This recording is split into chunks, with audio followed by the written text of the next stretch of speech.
अस्सलाम वालेकुम दोस्तों, कैसे हैं आप सब। मैं ज़ुबीना फ़याज़ एक बार फिर आपके साथ। तो मैं शुरू कर रही हूँ इश्क तमाशा पार्ट 2। रफ्ता रफ्ता उरू को दखान की आदत होती जा रही थी। अभी भी वो दखान से बात कर रही थी जब दखान ने उसे आई लव यू कहा था। ये सुनकर उसकी हार्ट बीट मिस हुई थी। हालांकि वो जानती थी कि ये सब सच नहीं है। वो दखान के लिए शायद एक टाइम पास से ज़्यादा कुछ नहीं है। और ये बात उसने दखान से कह भी दी थी कि वो जानती है कि उसके दिल में कुछ नहीं है और वो ये सब यूं ही कह रहा है। मगर वो दिल से ये चाहती थी कि जो वो कह रहा है वो वाकई हो जाए। दखान को उससे मोहब्बत हो जाए, वो भी इसे वैसे ही चाहे जैसे उरू उसे चाहती है। वो जानती थी कि ये सब नामुमकिन है। दखान की मोहब्बत ला हासिल है, मगर उसे उम्मीद थी कि वो इसके हक में लिख दिया जाएगा। दखान और उरू की मुलाकातें बढ़ चुकी थी और उरू इस बात से नावाकिफ़ थी कि इसके साथ क्या होने वाला है। आज भी उनका मिलने का प्लान था। उरू दखान का इंतज़ार कर रही थी। करना करना चाहता था हक। दखान के आने के बाद दोनों ने थोड़ी बातें की थी। दखान उरू को हक करना चाहता था, मगर दखान जैसे ही करीब आता उरू पीछे हो जाती और फिर दखान भी पीछे हट जाता। मगर अब की बार दखान ने उरू को पकड़ ही लिया और वो एकदम कंफ्यूज हो गई और ख़ुद को छुड़ाने की कोशिश करने लगी। मगर दखान को मस्ती सूझ रही थी और वो तब तक उसे छोड़ने से इनकारी था जब तक वो उसे हग नहीं कर लेता। आखिर उरू ने उससे हार मान ही ली और उसके सीने से लग गई और दखान ने फिर उसे छोड़ दिया था। अभी उरू कुछ कहने ही वाली थी कि किसी के आने की आहट हुई और वो जल्दी से घर चली गई। उसका दिल ज़ोर ज़ोर से धड़क रहा था। इसके घर में दाखिल होने के बाद ही इसके पापा दाखिल हुए और उनके चेहरे पर मौजूद तासुरात किसी तूफ़ान का ख़तरा दे रहे थे। पापा के अंदर आ जाने के बाद मामा और पापा की कोई बात हो रही थी। वो बहुत घबराई हुई थी। उसकी छठी हिस्से से कुछ गलत होने का अंदेशा जाहिर कर रही थी। ये खामोशी तूफ़ान से पहले की खामोशी थी। उरू ने दखान को मैसेज किया, मुझे लगता है पापा ने हमें देख लिया है। दखान का जवाबी टेक्स्ट मौसूल हुआ, हाँ वो मुझे सेकंड फ्लोर पर मिले थे। साथ ही उसका एक और मैसेज आया, अगर वो पूछे कि मैं ऊपर क्यों आया था तो कह देना कि मैं अपने दोस्त से मिलने आया था। ओके, उरू ने कहा और मोबाइल रख दिया। मगर उसे बहुत डर लग रहा था। अभी वो दिल ही दिल में दुआएं मांग रही थी कि मामा उसके पास आई। उनके चेहरे पर सख्त तासुरात थे। किससे मिलकर आ रही हो तुम? मामा ने पूछा। कि किसी से नहीं, उरू ने अपनी सारी हिम्मत जमा करके झूठ बोला और एकदम मामा ने उसके मुंह पर एक थप्पड़ मारा। उसने बेयकीनी से अपनी माँ को देखा। आज दूसरी बार भी इसके पीछे उसकी माँ के शौहर थे। उरू को इस शख्स से नफरत होने लगी थी। झूठ बोल रही हो तुम, दखान से मिलकर आ रही हो, उन्होंने गुस्से से कहा और उसे मज़ीद बातें सुनाने लगी। मैं किसी से मिलकर नहीं आ रही हूँ, उरू ने उनकी तरफ देखकर जवाब दिया। तो फिर वो यहाँ क्या करने आया था? उन्होंने तल्खी से पूछा। वो अपने दोस्त से मिलने आया था और अगर आपको यकीन नहीं तो आप खुद दखान से जाकर पूछ लें, उरू ने कहा। मामा ने दखान को कॉल करके उससे बात की और फिर उरू को घूरा और मज़ीद बातें सुनाकर चली गई। लेकिन उरू को अपनी फ़िक्र नहीं बल्कि दखान की इज्जत की फ़िक्र हो रही थी। वो इसके मामले में ऐसी ही दीवानी थी। इसके लिए तो वो खुद के भी परवाह नहीं करती थी। अभी भी इसे खुद पर गुस्सा आ रहा था कि उसने दखान को इस सब में क्यों घसीटा, इसे क्यों मामा से बात कराई। अपने आप को लानत मलामत करके इसने खुद से वादा किया कि आज के बाद जो हो जाए, मगर वो दखान पर बात नहीं आने देगी। दखान के मामले में वो ऐसी ही थी। इसके लिए वो सब कुछ कर सकती थी। रह रहकर उसे अपने सौतेले बाप पर भी गुस्सा आ रहा था। उन्होंने मामा को न जाने क्या मिर्च मसाला लगाकर बताया था, लेकिन जो भी था उसने दखान से बिल्डिंग में अब नहीं मिलना था। इन्हीं सोचों से निकलकर उसने दखान को सॉरी का टेक्स्ट किया। इसकी वजह से दखान को भी मामा की बातें सुननी पड़ी थी। थोड़ी देर बाद दखान का जवाब आया, क्या हुआ? उरू ने उसे शुरू से लेकर आखिर तक की कहानी बता दी और इसकी रिप्लाई का वेट करने लगी। इस टाइम वो जिम में होता था तो इसके जवाब भी लेट आ रहे थे। फिर काफ़ी देर बाद उसका रिप्लाई आया, सॉरी मेरी वजह से तुम्हारे साथ ये हुआ, हो सके तो मुझे माफ़ कर दो। उरू को बिल्कुल नहीं पसंद था कि वो उससे माफ़ी मांगे। खैर है, आप जिम में हो? उसने बात बदली। हाँ ना, दखान ने कहा। हम बाद में बात करते हैं, उरू ने कहा और मोबाइल रखकर लेट गई। उरू ने सोच लिया था कि वो अब दखान से बात नहीं करेगी। वो नहीं चाहती थी कि दखान को इसकी वजह से कोई नुकसान हो। इसी वजह से उसने आज दखान को टेक्स्ट करके कहा कि अब वो दोनों बात नहीं करेंगे, क्योंकि वो नहीं चाहती कि दखान पर कोई मुश्किल आए। दखान ने इसकी मर्ज़ी के मुताबिक बात मान ली थी। उरू ने ये फ़ैसला तो कर लिया था, मगर वो अपने इस फ़ैसले से बहुत उदास थी। अभी अभी तो उसकी मोहब्बत की कहानी शुरू हुई थी। उसे लगा उसने दखान को पाने से पहले ही खो दिया। 4-5 दिन तक उरू और दखान की बात नहीं हुई थी। उरू का किसी से बात करने का दिल नहीं था। इन 4-5 दिनों में उसने एक निवाला तक नहीं खाया था। उसका दिल हर चीज़ से उचाट हो गया था। अभी अभी तो वो मिले थे और इतनी जल्दी ये सब कैसे ख़त्म हो सकता था। वो आंसू बहाते हुए यही सोच रही थी कि मोबाइल पर मैसेज आया। स्क्रीन पर दखान का मैसेज देखकर उसको ऐसा लगा कि उसकी खुशियाँ, उसका सुकून वापस आ गया हो। इतने दिनों से जो बेसुकूनी उसे थी, उसका मैसेज देखकर एक पल में गायब हो गई। क्या अब हम वाकई बात नहीं करेंगे? दखान ने पूछा था। हाँ, क्योंकि मैं नहीं चाहती कि मेरी वजह से आपको किसी मुश्किल का सामना हो, उसने दखान को जवाब दिया। लेकिन दखान ने काफ़ी देर तक उरू को समझा कर बाला आखिर उसको बात करने पर राज़ी कर लिया था। उरू भी दिल में तो यही चाहती थी। वो खुश थी कि उसकी कहानी का ये इख्तिताम नहीं है। उरू और दखान की कहानी यूं ही आगे बढ़ रही थी। बस उस दिन के बाद से वो मिले नहीं थे। रमज़ान का महीना अपने इख्तिताम पर था।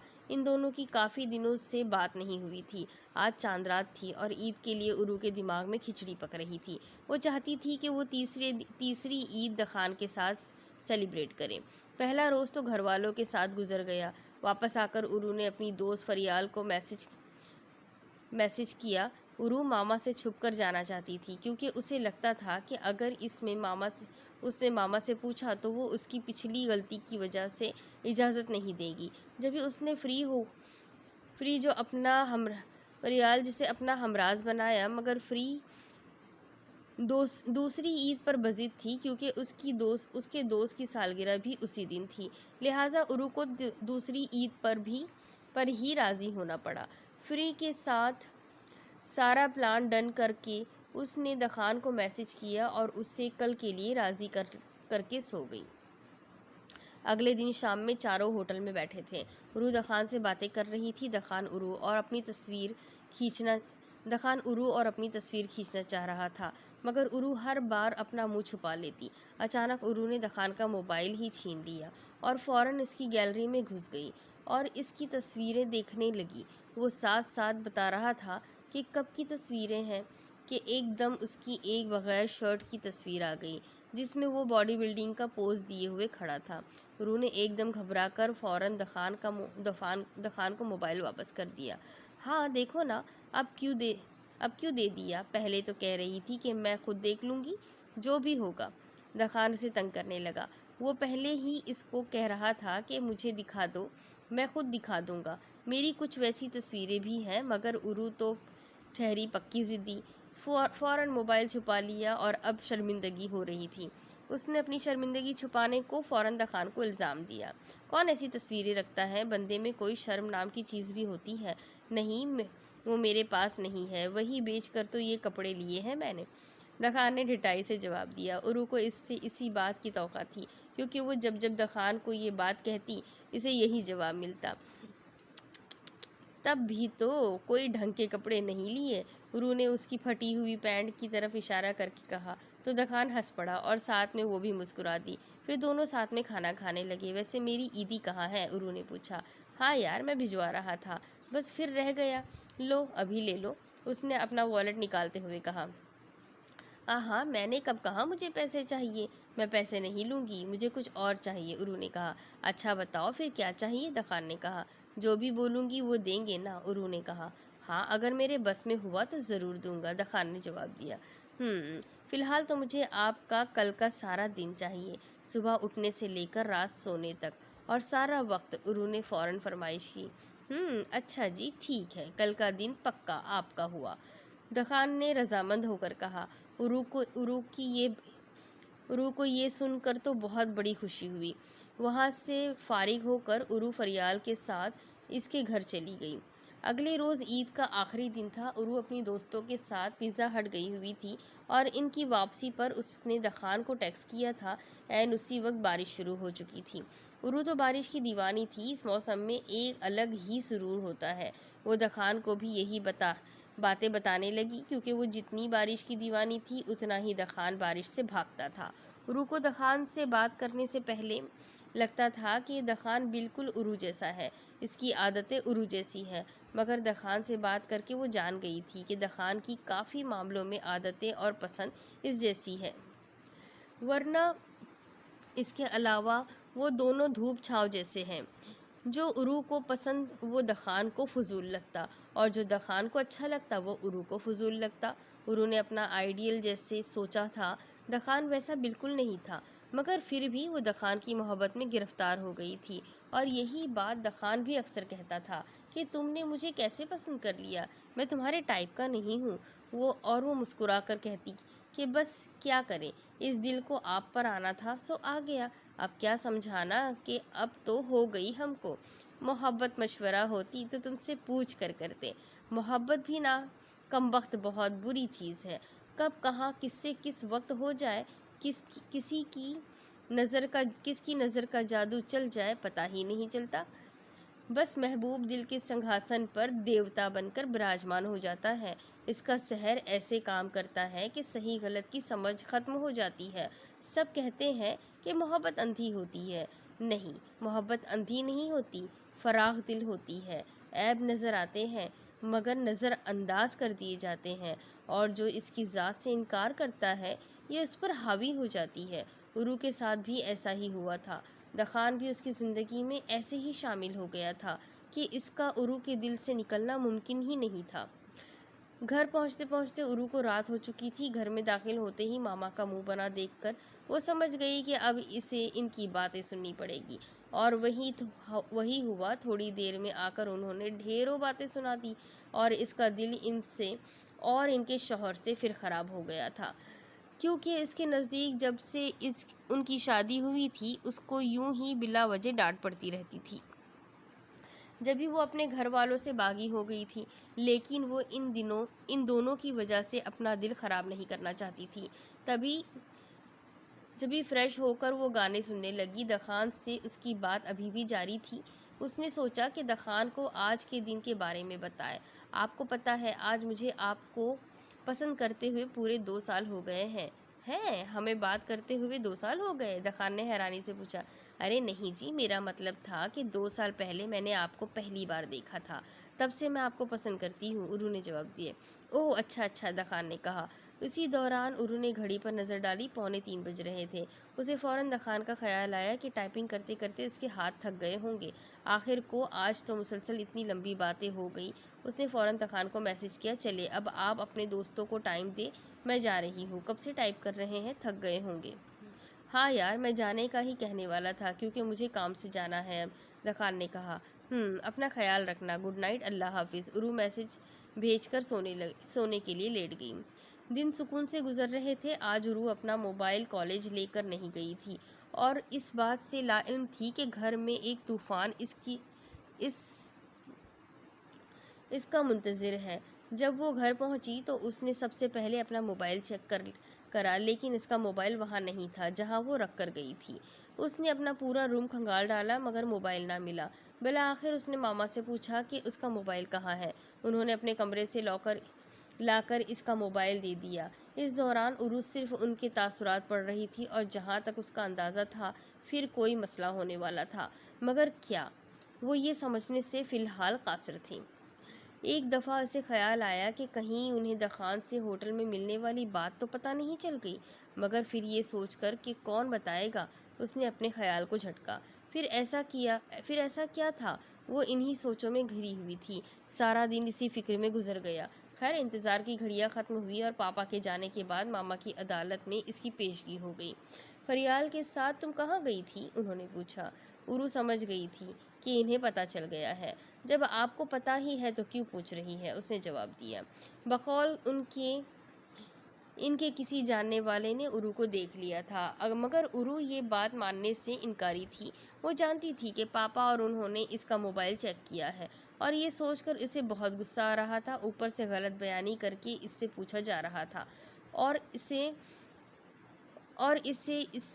से चिढ़ थी। वो झूठ बोलना खुद भी पसंद नहीं करती थी। बहुत कम ऐसा होता था कि उरू झूठ बोलती हो। पिछली बार भी घबराहट की वजह से इसने झूठ बोला था, मगर इसके अलावा उसने अपने और दखान के मिलने के मामले में कभी मामा से गलत बयानी नहीं की थी। खैर वो भी अपने नाम की एक थी। इनके झूठ पर ना मानी और इनसे सच बुलवा कर ही छोड़ा। पापा ने उसका मोबाइल अनलॉक करके उसकी और दखान की पिक्चर देख ली थी जो उन्होंने जाते हुए क्लिक की थी। उरू को इन दोनों पर बहुत गुस्सा आया। अपने पापा तो वैसे भी पसंद नहीं थे, क्योंकि वो शुरू से ही उनकी तरफ से बदगुमान रहते थे। जब वो किसी लड़के से बात भी नहीं करती थी, तब भी वो इसके बारे में बहुत गलत बातें बोलकर मामा को इससे बदगुमान करने की कोशिश करते थे। और मामा वो तो उन्हें कुछ कहती ही नहीं, इनकी गलत बातें भी सुनती थी और यही बात उरू को बहुत तकलीफ देती थी। अभी भी इसे इस ही बात पर गुस्सा था कि पापा को मामा ने मोबाइल क्यों चेक करने दिया। वो नहीं जानते, मगर मामा तो जानती थी कि वो दखान से बातें करती है। उसके मैसेजेस, इसकी तस्वीरें उरू के मोबाइल में होती हैं। फिर क्या ज़रूरत थी इनके साथ मिलकर इसका मोबाइल चेक करने की। ये सब सोचते हुए उसे बहुत गुस्सा आ रहा था। उरू को मज़ीद बदजन करने के लिए ये सब काफ़ी था। जो तवज्जो और प्यार उसे घर वालों से नहीं मिलता था, उसकी तलाश उसने बाहर शुरू कर दी थी। इन्हीं दोनों की वजह से वो इस रास्ते पर चल पड़ी थी। उसने आज अपनी मामा की डांट का कोई असर नहीं लिया था, क्योंकि वो पहले ही बहुत तंग आ चुकी थी। मामा अभी भी इसे बातें सुना रही थी कि अगर जाना ही था तो मुझसे पूछकर चली जाती, और अगर चली ही गई थी तो कम से कम मुझे बता ही देती, ताकि मैं बात संभाल लेती। और ये तस्वीरें मोबाइल में रखने की क्या ज़रूरत थी। अगर ये पता चल गया कि मुझे भी पता है, तो वो मुझे भी छोड़कर चले जाएंगे। और वो इसे काफ़ी देर तक लेक्चर दे रही थी और इसकी और दखान की तस्वीरें भी डिलीट करवा दी थी, और वो बेजारियत से सुने जा रही थी। आज इसे कोई फ़र्क नहीं पड़ा था। हाँ, अलबत्ता इस बात का पछतावा था कि इनसे पूछ कर चली जाती या इन्हें बता देती। वो अपनी गलती तस्लीम कर रही थी। वो दिल ही दिल में इस मसले का हल सोच रही थी, क्योंकि वो अपनी माँ को भी नहीं छोड़ सकती थी और इनके लिए अपनी मोहब्बत से दस्तबरदार भी होने को भी राज़ी नहीं थी। वो अपनी खुशी की खातिर अपनी माँ की खुशियाँ नहीं छीन सकती थी, इनका घर नहीं तोड़ सकती थी। लिहाजा उसने इनसे माफ़ी मांग ली थी और आइंदा ना मिलने का कहा था। मगर ऐसा सिर्फ उसने इनसे कहा था, वो इससे मिलना नहीं छोड़ने वाली थी। हाँ, इनके लिए उसने खुद से ये अहद कर लिया था कि बिल्डिंग में और बाहर वो नहीं मिलेगी जब तक इनकी परमिशन नहीं होगी। इसे अपनी इस गलती का एहसास हो रहा था और बाद में ये एहसास मज़ीद गहरा हो गया था। मगर ये गलती अब सारी ज़िंदगी इसकी जान नहीं छोड़ने वाली थी। इस बात से वो बेखबर थी, क्योंकि वो ये नहीं जानती थी कि आज उसने अपनी माँ का एतबार खो दिया है और अब इससे इस गलती का खामियाजा काफ़ी महंगा पड़ने वाला है। इस दिन के बाद से उरू को मामा से हर बात पर यही ताने मिलते थे। उनकी हर लड़ाई में हर बात कहीं ना कहीं से बीच में आ जाती और इस बात से इनकी लड़ाई और तूल पकड़ लेती, और वो दोनों गुस्से में एक दूसरे को क्या कुछ कह देती, उन्हें इस बात का अंदाज़ा नहीं होता। उरू इस रोज़ के तमाशे से तंग आ चुकी थी। आज भी मामा और इसकी ठीक ठाक लड़ाई हुई थी और उरू ने मामा से कहा था कि काश वो मर जाए तो ही अच्छा हो। उन्होंने कहा कि हाँ, मर जाओ। उन्होंने तो ये गुस्से में कहा था, मगर उरू की दिमागी हालत इस वक्त सही नहीं थी। मामा के जाने के बाद उसने सोचा कि वाकई वो मर ही जाए तो अच्छा है। इसकी माँ की भी जान छूट जाएगी, फिर इन्हें अपने शौहर और बेटी में से किसी एक को चुनना नहीं पड़ेगा। उनकी ज़िंदगी में भी सुकून आ जाएगा। इन्हीं सोचों में घिरी वो जाकर छुरी उठा लाई और अपनी कलाई काटने की कोशिश की, मगर धार ना होने की वजह से वो अपने मंसूबे में कामयाब ना हो सकी। मगर इस वक्त तो इस पर जुनून सवार था। वो बस मर जाना चाहती थी। उसने छुरी फेंक कर घर में मौजूद तमाम दवाएं इकट्ठा की और तादाद में बहुत ज़्यादा थी। न जाने कौन कौन से मर्ज़ की और कितनी पावर्स की वो गोलियां थी। मगर उरू को अभी इस बात से कहाँ गर्ज थी। उसने वो तमाम गोलियां खा ली थी और फिर से रोते हुए अपने मरने की दुआएं करने लगी थी। वो जानती थी कि ये मौत हराम है, मगर वो इस वक्त इतनी डिस्टर्ब थी कि मरने के अलावा उसे कोई बात समझ में नहीं आ रही थी। उसे लगता था कि कोई इससे मोहब्बत नहीं करता और वो इन सब पर बोझ से ज़्यादा कुछ नहीं। वो इस बोझ को इनके कांधों से हटा देना चाहती थी। उन्हीं सोचों में इसे नींद आने लगी। इसका दिमाग उसका साथ छोड़ रहा था। शायद वो बेहोश हो रही थी और फिर उसकी आंख लग गई कि तभी सब कुछ हिलता हुआ महसूस हुआ। मोबाइल पर मैसेजेस आ रहे थे। उसके दोस्त उसे अपने साथ कोचिंग चलने का कह रही थी, मगर इसकी आंखें नहीं खुल रही थी। काफ़ी कोशिशों के बाद उसने मैसेज पढ़कर उसे आने का जवाब दिया और उठकर बाथरूम में गई और शावर खोलकर उसके नीचे खड़ी हो गई। थोड़ी देर तक शावर लेने के बाद उसे कुछ होश आया। वो गीले कपड़े बदलकर अबाया पहनकर अपनी दोस्त के पास चली गई, जो नीचे खड़ी उसका इंतज़ार कर रही थी।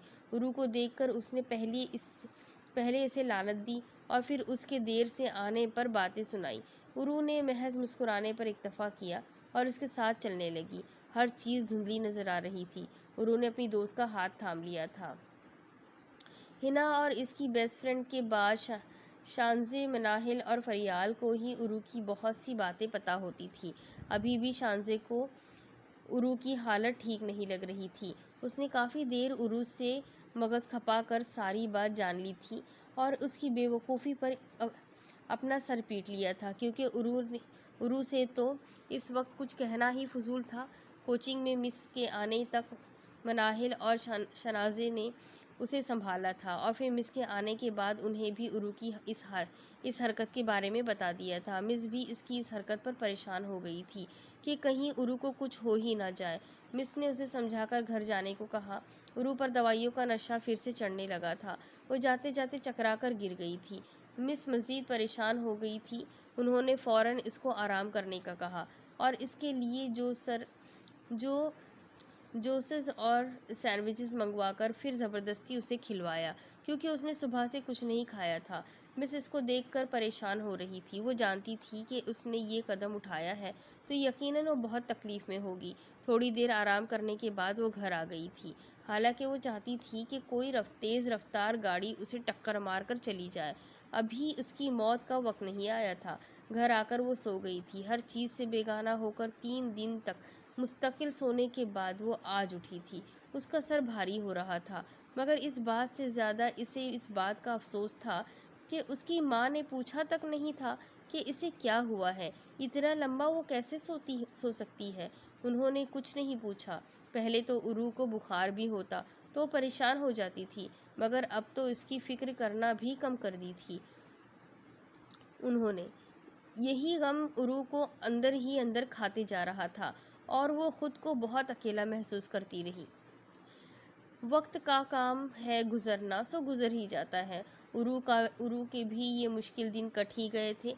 उसने खुद को नॉर्मल कर लिया था, क्योंकि हिना की शादी थी और इसे अपनी खाला से बहुत मोहब्बत थी। वो कब से इस दिन का इंतज़ार कर रही थी। इनकी शादी में वो अपने सारे गम भूलकर एंजॉय कर रही थी। वो हिना को इनके जाने के बाद बहुत मिस करने वाली थी, इसलिए वो हर पल हिना के साथ होती थी। हिना की शादी के बाद उरू खुद को बहुत अकेला महसूस करती थी और इसी अकेलेपन को दूर करने के लिए वो दखान का दिमाग खाती थी। आज रात भी उरू को नींद नहीं आ रही थी तो उसने दखान को मैसेज कर दिया था। दोनों ने थोड़ी देर मैसेज पर बात की थी, फिर दखान ने उसे कॉल कर ली थी। रात के आखिरी फिर पहर तक उन्होंने बातें की थी। उरू ने पाकिस्तान ट्विटर टूर पर बात शुरू की थी। ये उरू की ख्वाहिश थी कि वो पाकिस्तान के नॉर्दर्न एरियाज़ घूमे, क्योंकि जब से उसने निमराह अहमद का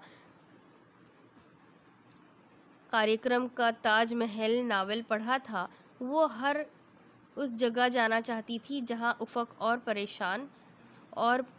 परिशे गए थे। वो दखान को अपनी ख्वाहिश बता रही थी तो दखान भी अपना बताने लगा कि वो भी अपनी शादी के बाद अपनी वाइफ और अपनी फैमिली को लेकर पाकिस्तान टूर पर जाएगा। ये बात सुनकर ही उरू का मूड डाउन हो गया था, मगर उसने दखान को फील नहीं होने दिया। उसके बाद से दखान उससे अपनी शादी के बाद के फ्यूचर प्लानिंग्स बताने लगा और और ये वो वाहिद बात थी जो उरू से बर्दाश्त नहीं होती थी। वो ये बातें किसी से शेयर भी नहीं कर सकती थी। ऐसा लग रहा था कोई इसको अजियत देकर मार रहा हो, मगर इसकी जान नहीं निकल रही। वो इससे बात करने के बाद से मुस्तकिल रोए जा रही थी और किसी को कुछ बता भी नहीं सकती थी। मामा से रोते हुए देखकर परेशान हो गई थी। उन्होंने उरू से बहुत पूछा, मगर उरू ने उन्हें कुछ नहीं बताया था। उल्टा इनके गले लगकर और ज़्यादा रोना शुरू हो गई थी। वो ये बात कभी भूल नहीं पाई थी और ना ही कर सकती थी। इसके करीब तो वो किसी लड़के को भी बर्दाश्त नहीं करती थी, तो किसी लड़की को इसकी कुर्बत में देखना तो दूर, सोचना भी इसकी जान निकाल देता था। अभी भी रह रहकर यही बातें इसके दिमाग में किसी फिल्म की तरह चल रही थी और वो पागलों की तरह रो रही थी। उसको इस हालत में आज इसे 1 हफ्ता होने वाला था। पिछली भूख हड़ताल में वो कम से कम पानी तो पीती थी, मगर इस बार तो उसने पानी तक नहीं पिया था। मामा समझ गई थी कि दखान को लेकर ही कोई मसला है। वो इसको काफ़ी दफ़ा खिलाने की कोशिश कर चुकी थी, मगर वो इनकारी थी। ना वो किसी से बात कर रही थी, ना ही अपने कमरे से बाहर निकली थी। 1 हफ्ते बाद वो अम्मी के घर गई थी और मामा ने इसकी भूख हड़ताल के बाद घर में सबको बता दी थी।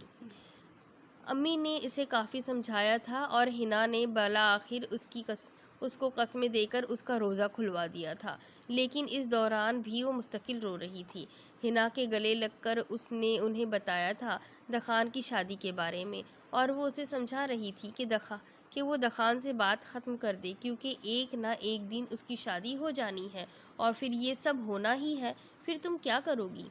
उरू के पास उनकी बातों का कोई जवाब नहीं था। वो बस उनकी बातें सुनकर रोए जा रही थी। वो सही ही तो कह रही थी। उसे कुछ ना कुछ तो करना ही था। वो कॉलेज के लिए तैयार होकर डाइजेस्ट उठाए पढ़ते हुए चल रही थी। अगले दिन नीचे उतरकर भी वो अपनी कहानी में मगन थी। बिल्डिंग के गेट से गुजरते ही उसे सामने दखान बैठा हुआ दिखा। इसके बढ़ते कदम एकदम से रुक गए और वो सिर्फ उसे देखने लगी। एक दफ़ा पहले भी ऐसा हुआ था। वो बहुत सरप्राइज और खुश थी। अब इसका सारा दिन अच्छा गुजरने वाला था। आप इतनी सुबह सुबह किस लिए आ जाते हैं नीचे?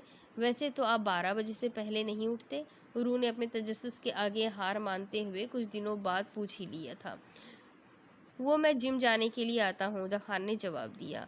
है? अच्छा, इतनी सुबह सुबह कौन सा जिम खुलता है, ज़रा बताना तो? उरू ने पूछा, क्योंकि वो जानती थी कि वो इसके लिए सुबह उठकर आता है, मगर वो दखान के मुंह से सुनना चाहती थी। हा, अरे यार, जिम तो बहुत देर में खुलता है। मैं तो वहाँ पहले ही पहुँच जाता हूँ, जब वो खुला भी नहीं होता, दखान ने साफगोई से काम लेते हुए कहा। तो फिर क्यों इतनी जल्दी जाते हैं आप? उरू ने मज़ीद पूछा। क्योंकि आपको देखना जो होता है जी, इसीलिए जल्दी आ गया था कि आपको देखूंगा फिर जाऊंगा, दखान ने आखिर बता ही दिया और उरू दखान के इस जवाब को सुनकर मुस्कुरा दी। अच्छा बताइए ना, मैं कैसी लगती हूँ आपको? उरू दखान से ज़िद कर रही थी। मुझे तुम बहुत अच्छी लगती हो, और तुम्हें आज एक बात बताऊँ? दखान ने कहा। हाँ बिल्कुल, उरू ने जवाब दिया। मैं हमेशा से चाहता था कि कोई मुझे चाहे, मेरी परवाह करे, मेरे बारे में फ़िक्रमंद हो, और देखो अल्लाह ने तुम्हें भेज दिया। वाकई ऐसा है क्या? उरू ने पूछा। हाँ जी, दखान ने जवाब दिया, जिसे पढ़कर उरू पूरे दिल से मुस्कुरा दी। हाँ जी, कैसी हो? अगले दिन दखान का मैसेज आया हुआ था। मैं ठीक, आप सुनाओ? उरू ने कहा। मैं भी ठीक, और तुम ये बताओ कि खुद गैलरी में आई हो या मेरी आवाज़ सुनकर आई हो? क्या मतलब जी? उरू ने नासमझी से पूछा। मतलब कि मैं कब से अहद के घर पर आवाज़ें लगा रहा हूँ ये कि तुम बाहर आओ, हालांकि मुझे पता है कि वो लोग गए हुए हैं। हा, हद है कसम से। आपके पास मोबाइल नहीं था या मेरा नंबर नहीं था जो ऐसी उल्टी सीधी हरकतें कर रहे थे? उरू ने हंसते हुए जवाब दिया। साथ में दूसरा मैसेज भी भेजा। और हाँ, मुझे कोई आवाज़ नहीं आई। मैं तो बस इसलिए आई हूँ क्योंकि मेरा दिल कह रहा था कि कोई बुला रहा है, इसीलिए मैं आ गई। उरू ने कहा। वाह जी, क्या कहने आपके दिल के? दखान ने हंसते हुए कहा। हाँ जी, बस ऐसा ही है, उरू ने कहा। कभी कभी तो वो खुद भी अपने दिल की बातों पर हैरान हो जाती थी, जिसका अंदाज़ा भी वो नहीं लगाती थी। उसका दिल वो भी जान लेता था। ये वजह थी कि वो दिमाग और लॉजिक के बजाय हमेशा दिल की सुनती। और करती थी, चाहे फिर कोई बचकाना हरकत ही क्यों ना हो। जब भी वो अपने दिल के किए गए फैसलों पर कभी नहीं पछताती थी, और यहाँ भी मामला दिल का ही था। अब इसकी आगे की स्टोरी मैं आपको अगली किस्त में सुनाती हूँ कि आगे क्या होगा। क्या दखान और उरू के दरमियान कभी शादी तक बात पहुँचेगी? क्या ये दोनों एक हो पाएंगे? ये सब कुछ जानने के लिए मेरे साथ बने रहें। अगली किस्त में फिर मिलेंगे। अल्लाह।